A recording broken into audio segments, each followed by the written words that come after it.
In today's business and financial news, let's discuss the humbleization of Shedeur Sanders. Is humbleization even a word?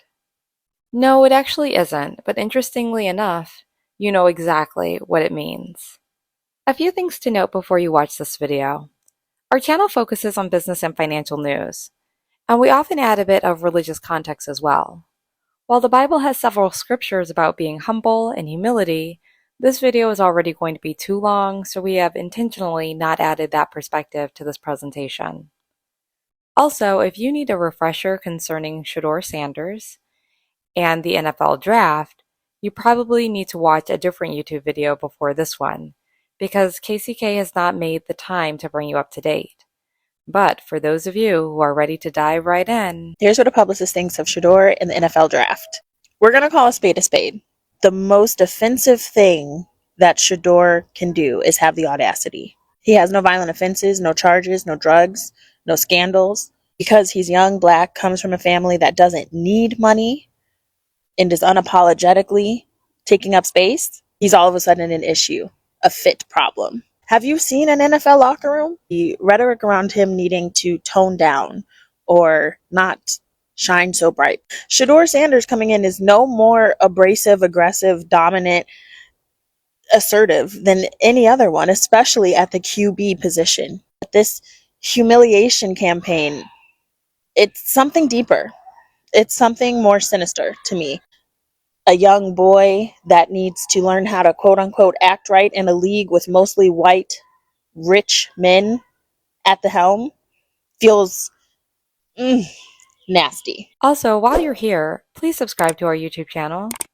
We are just a lone channel inching our way to 1,000 subscribers, and we need you. Okay, back to the content. So we're out here doing all this work to make sure our young black boys are visionary, self-assured, confident, going as far even in Shedeur Sanders' case to practice their autographs at a young age, because we know the work we're going to put in. We know what we're going for. And what we saw with this year's NFL draft pick in terms of the response to Shedeur Sanders' pick and his timing was that it is indeed a crime to be an uppity Negro. No, I don't mean a legal one, I mean a public one. And while I am no NFL expert beyond studying the Kendrick Lamar Super Bowl halftime show, I can smell when people are upset about uppity blackness, especially rich uppity blackness, from a mile away. Especially that desire to humiliate a young black boy who has not done the started from the bottom now we hear journey that most people are comfortable with. Am I talking about the real business football concerns that different members in the NFL might have about Sanders as a player? Absolutely not. We're not tackling that. Sure, he opted out of playing in the Shrine Bowl and said, I'm not going to necessarily participate in some drills done at the combine. It's totally fair for industry experts and league evaluators to go, we wonder how he'll play out as a quarterback in the locker room, right? We think his throw is good, but not great. We're loving his accuracy and his timing and the way he pulls certain things together. But we have questions about XYZ. That's totally fine. This is a business decision and you are allowed to do that. And no one is crying racism because of that. We know he started all 4 of his collegiate seasons. We know his second school, the one at Colorado, retired his jersey along with another person. And of course, his dad is not the only person behind that. There's no way he could pull that off. Sanders has been noted to have an accurate deep throw. It is a plus, not a minus, that his father, Deion Sanders, has been there to help him and give him advice. And there was a reason that even President Trump himself tweeted that somebody better pick this guy if they want their team to win. And there's a reason that he was predicted as the NFL's #1 draft pick. It's been reported that some of his NFL interviews went really well and some didn't go as well. And there's a whole discussion here about how Sanders refuses to code switch, but how he tries and talks about trying to keep things as professional as possible while remaining true to himself. Participating in the NFL draft when you've been told you're going to be the #1 pick, when you have a wealthy family and doing a custom room, a chain, having a big celebration, what is wrong with that? What is arrogant about that? The feedback and shock that we saw around him having to wait so long to be drafted was not to do with necessarily his plays or his stats. It had to do with how people felt about his wealth and how people felt about how he carried himself. I saw some gleeful, embittered, angry comments that had absolutely nothing to do with his game. There was all this talk around arrogance and just over-the-top confidence, and I went and I checked out his page expecting some loud-spoken, brash child, and what I found was a soft-spoken, confident kid who has an awareness of all his different entrepreneurial pursuits and seems to be very grateful for all he has. What I found was that people seemed shook that a rich black kid with a rich black family from a dad who has been in this industry for a long time was acting like one. I found all over his Instagram this community of people who were really proud of the different partnerships he was working on and the work he's put into his own craft. They are happy to see this legacy and this brand continue, this kind of vision in this particular young man. Black boys in custom chains and nice cars with nice houses is fine to a lot of people, as long as you start with a distance and a story of struggle and pain. If you're never see, if you look around glad and frightened to be there, they see us and they're uncomfortable and they want us to be uncomfortable too. I am not seeing insufferable, unearned swagger. I am seeing someone step into his inheritance. And when he did not get his way and he had humiliating rounds of going from #1 draft pick to sliding all the way down to the final day, what did we see? People from their comments seem to be expecting a hissy fit, somebody crashing out. No, we see someone thanking God and thanking his family for the opportunity to even play the game and be here. This obsession with making young black boys grovel at the feet of like white corporations, that's something I thought we left behind with the Michael Orr mess. And he even said he was horrified to look back at how people had changed his story to be how he was like this mute and brutish animal who couldn't play football and didn't know anything until the white people saved him. I have more to say about the stories we want to squeeze out of young black men, but until then, keep your chin up and your chain on, Mr. Sanders, because I'm glad to see you win in this case. Want to know why Shedeur Sanders was picked 144th in the 5th round? Watch this. That I won't allow him to play for. Whoa. This is my profession. I know what's behind the curtain. We ain't got to get back there for me to understand what's not prominent for my son. I'm not doing it. And if he doesn't listen to you? Who? No, you must mean owners, like not my son. Have you told him privately who you would like for him to play for? It's not like who I would like for him to play for. It's a couple teams that I won't allow him to play for.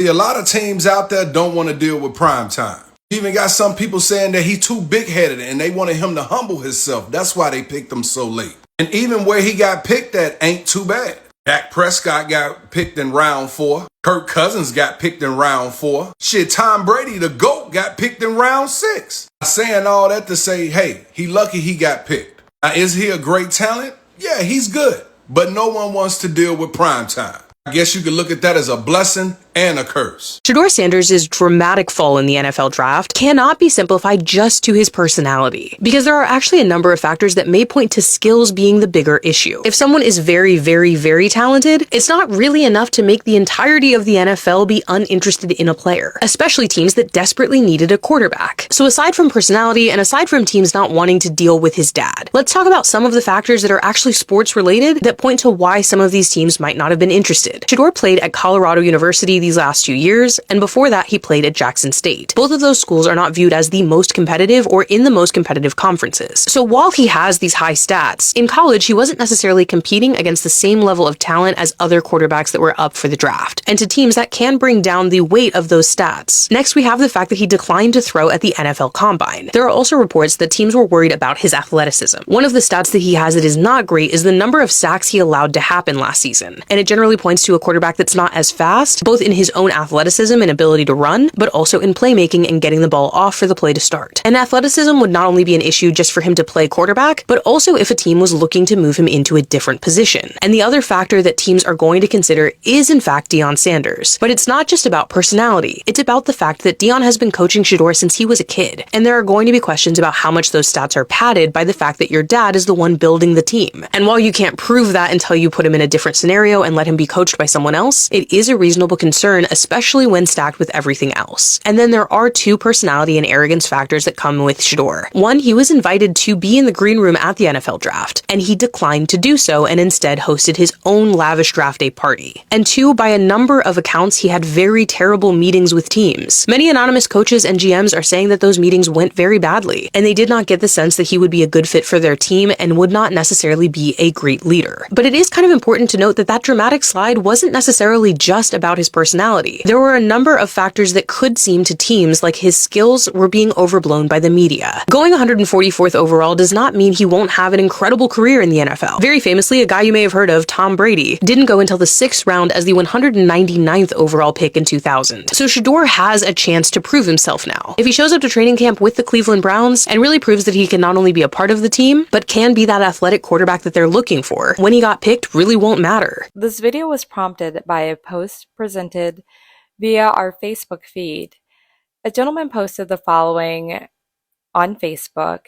It's someone that we don't follow or that we don't particularly know. The algorithm just presented this rant that he'd posted on Facebook, and it's actually a really good one. So shout out to J. Donald Johnson the First on Facebook. Per J. Let me go ahead and say what some of y'all are too scared or too conditioned to say out loud. The NFL draft proved yet again that when it comes to confident, brilliant, self-possessed black men, the system still prefers you quiet, grateful, and differential. Shedeur Sanders not going in the first round wasn't about stats. It wasn't about ability. It was about optics. It was about a new generation of unapologetically black athletes who aren't waiting for validation, contracts, or a pat on the head. The Shedeur Sanders situation just made me realize something I've been dealing with my entire life. And I promise you've probably been dealing with this as well, especially if you black. And you great, you believe in yourself. I promise you've been dealing with this. It's when they don't want you there. They want to get rid of you. But nothing they say can change the mind of others. Nothing they do can stop you. So then they go to their colleagues, co-workers, friends, business partners, and collectively, they all come up with a plan for you to ruin yourself. They create the perfect opportunity for you to self-sabotage. That's what they wanted this man to do. That's why they kept skipping him in the drafts. They wanted this man to say or do something that will get him banned from the NFL. They wanted him to get so emotional that he crashed out. All eyes was on him.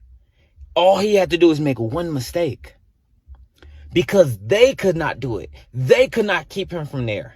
So they realized that he's the only one strong enough to ruin himself. They do that to you in your everyday life. They've been doing it to me and I just never knew it. Why does it feel like everybody against me? Why is everybody involved and I'm left out? Why do everybody know before me? How come everybody got the email, got the messages, and I just don't know about it? They're purposely making you feel left out. They're purposely overlooking your talent because they want you to self-sabotage so they can say, see, this is why. The people that are put in position to give out opportunities to others feel oh so powerful, but they only want individuals that feel as though I need this as much as I want it. If you just want it, but your life is going to be great without it, and you let them know I'm good regardless, they do not like that because that looks like they won't have control over you. How dare you walk in here cocky, even though it's confidence? How dare you walk in here greatness, the actual definition of what we define ourselves to be, and you want to step in here and actually be that? They create the opportunities for you to ruin yourself. That's what they wanted him to do. I don't think people know how foul that was on what they did to Shedeur Sanders. I'm talking about that man sitting on the couch with his family, live on camera. Then folks want to prank call him, pretending they the Saints. They got that boy hopes up. Like, nah, that's disrespectful. Like, that, it ain't even funny. Like, this man was projected to go top 5, but then had to sit for 3 whole days before getting picked. Make it make sense. Got my husband sitting there watching almost the whole draft to wait on this man's name to be called. It's crazy work. Shedeur is the blueprint. He got his father's swagger and his own receipts. But instead of honoring that legacy, media painted him with a predictable brush. Arrogant, entitled, nepotistic.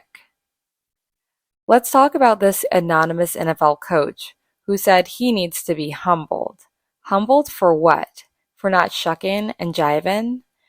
For walking in his purpose like he knows it's divine?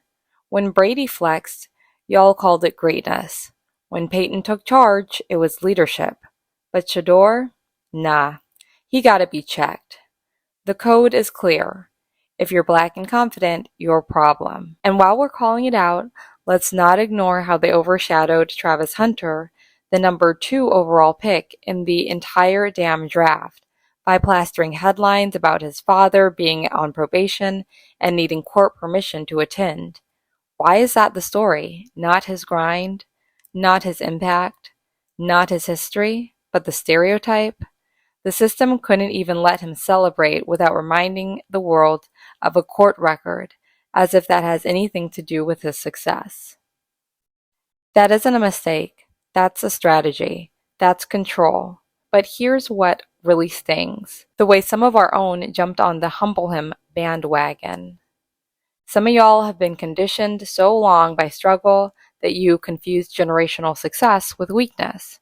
Shedeur didn't grow up in trauma, didn't have to claw his way out of poverty, and now he's too privileged? That's not critique, that's projection.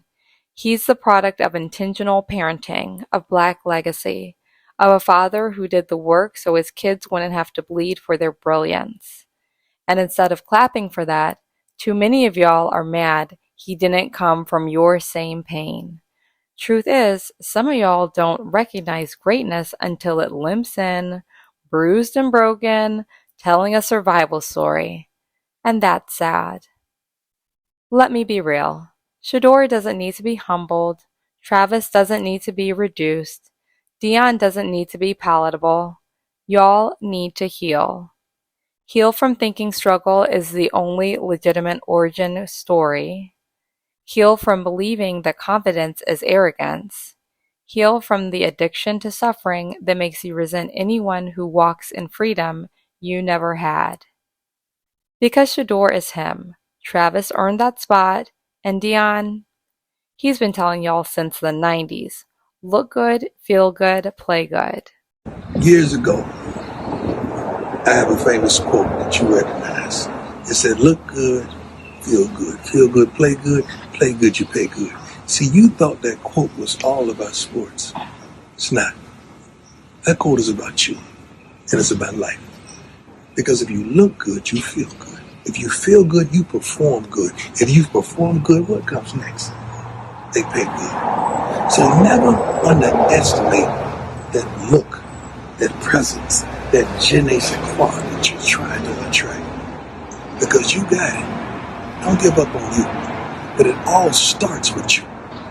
Baby, you've got to look good. You don't have to look the best in the room, but you got to look your best in the room. Again, look good, feel good, play good, you already know. And for those still in their feelings, let me spell it out. Y'all don't hate their confidence. You hate that it exposes your insecurities. So keep talking, keep doubting, keep trying to humble what was born to shine. Meanwhile, they'll keep rewriting the narrative and building a table so big your hate won't even be heard from the end of it. Again, let's go back and credit the person who wrote this via Facebook, J. Donald Johnson I. And he again posted that on April 26, 2025. When people try to humble you, you got to understand right at that moment that you're dealing with a person who doesn't have a good spirit. And a lot of you ignore what God shows you when he shows it to you. Them always trying to humble you equals they're jealous of you.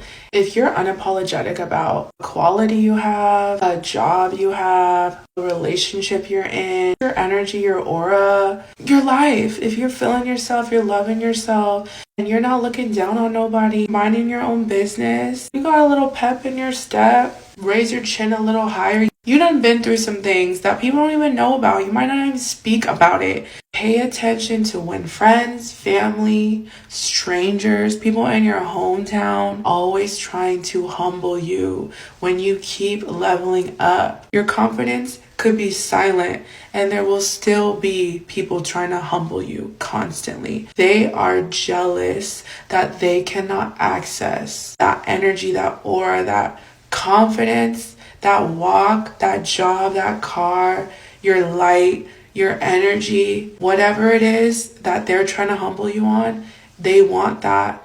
And they're in denial. They're rejecting that they want it. The only way that they can make them feel better about themselves, that they don't got it like you got it, is by trying to bring you back down to where they are.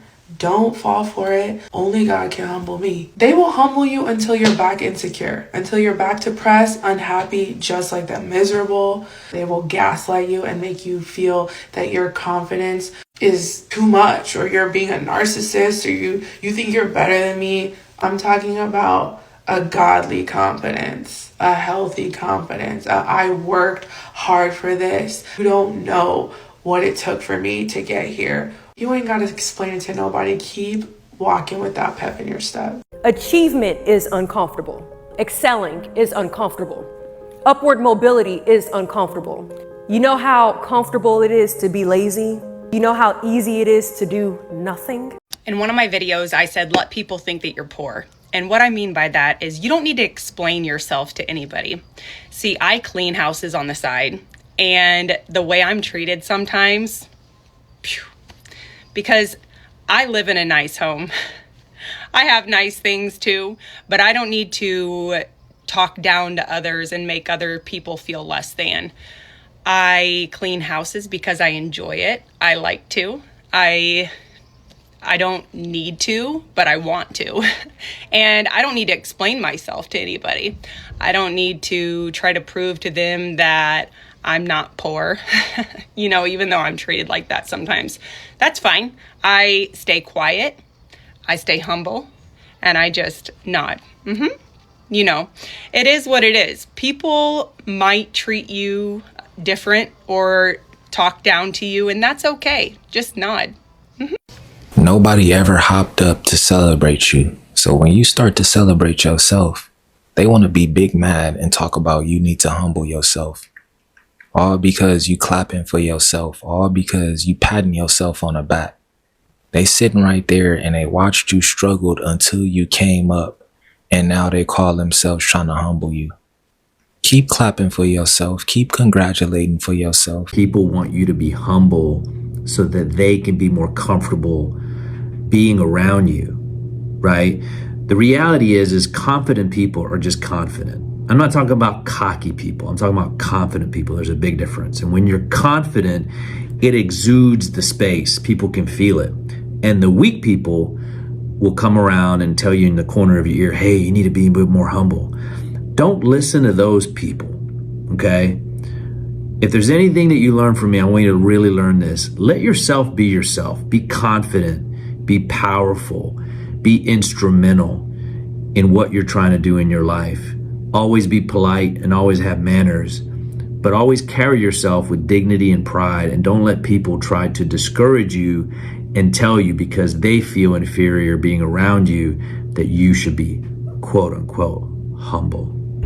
I hate our society's obsession with being humble. Like, what do you mean? Somebody just came from the trenches and is doing amazing right now, and they can't say it out loud? Or somebody been at the top of their game since they was in elementary school, and they can't say it out loud? Like, why do we get upset when people want to voice their accomplishments out loud? Because if you think about it, to be humble means that you can't say what you did out loud. You got to let other people come and gas you. You have to 100% relegate yourself to external validation. But then when people do that, and then they want external validation, we get mad at them for chasing clout. Then we be like, oh my God, clout's a drug. But they also got to be humble, so they can't tell themselves they did a good job out loud to other people. We have to wait for other people to gas them in front of other people. Like, that is crazy. Listen, I'm all for being humble. I think it's one of the most important things on any journey with elevation and growing and having success. But heavy on the butt. There's a thin line between staying humble and actually having to let somebody know, baby, you are blessed to even be in my presence. And it has nothing to do with looks or none of that. It has everything to do with the fact that you know your spirit good, you know your heart good, you know your body good, and you know you worth it. You're not perfect, but you worth it. So sometimes you got to let these people know, baby, stop playing with me because you blessed to even be breathing my air. Hashtag humble these people and let them know and stand on your worth at all times. Stop being humble. Hear me out. I'm not saying you should be a cocky bastard. I'm not saying you should be out here just chatting in everyone's face and acting like you're the best thing since sliced bread. What I'm trying to say is there are people out here that will use the word humble to try and dampen your spirit, dampen your hopes, dampen your dreams. You tell them you want to start a business, they say be humble. You tell them you want to earn a certain amount of money, they tell you be humble. Whatever your dream, your goal, your aspiration may be, you share it with certain people, and their first thing is always, no, chill, like, be humble, like, you should just be grateful for what you... Bro, I can be grateful and at the same time want better for myself. Don't come and manipulate me with the word humble. Why must other people be humble or humbled in order for you to be okay with their existence in this life? If humbleness or humility and meekness is a decision that you have made for your life, those are character traits that you have decided in your life that you want to embody, that is fine. But why do you see someone else who was confident, someone else who has worked hard and can back up their confidence, who has bravado, who is proud of themselves, who does care about themselves, who has self-confidence? Why do you look at that and be like, oh, they need to be humbled? If you think like that, you're an insecure weirdo. And you have insecurities you need to work out, because another person's existence, someone else shouldn't have to lower themselves in order for you to feel comfortable. That is weird. And I'm a person, when it comes to the topic of humbleness and humility, it's very complex, especially when you're moving in the world as a black person, and even more specifically as a woman. And yes, this conversation is because of what's happened with Shedeur Sanders. I am not a football person, but that definitely relates to race and how we expect black, successful, especially young people, to move in the world. I wouldn't say I'm arrogant, but I am a confident individual. Like, I know that I have greatness to offer, that I have good things to offer to this world. Whenever somebody is weird about that, I feel like they're a very insecure, weird person, and you probably need to sit on a lady's couch and figure it out, because no one else should have to lower their existence or their confidence or their shine or their happiness and confidence who they are for you to be comfortable with their existence. And when it becomes malicious, because a lot of that shit was malicious, to where you maliciously want to bring somebody down because they're not humble enough, you're weird. That's not about being humble or meek. It's about you not wanting people to shine. It's weird. Whew, glad we got all that out of our system. So what do you think about Shedeur and his NFL draft pick? What do you think about others who try to humble you? Let us know in the comments below. That's all for now. Thanks for listening. See you soon.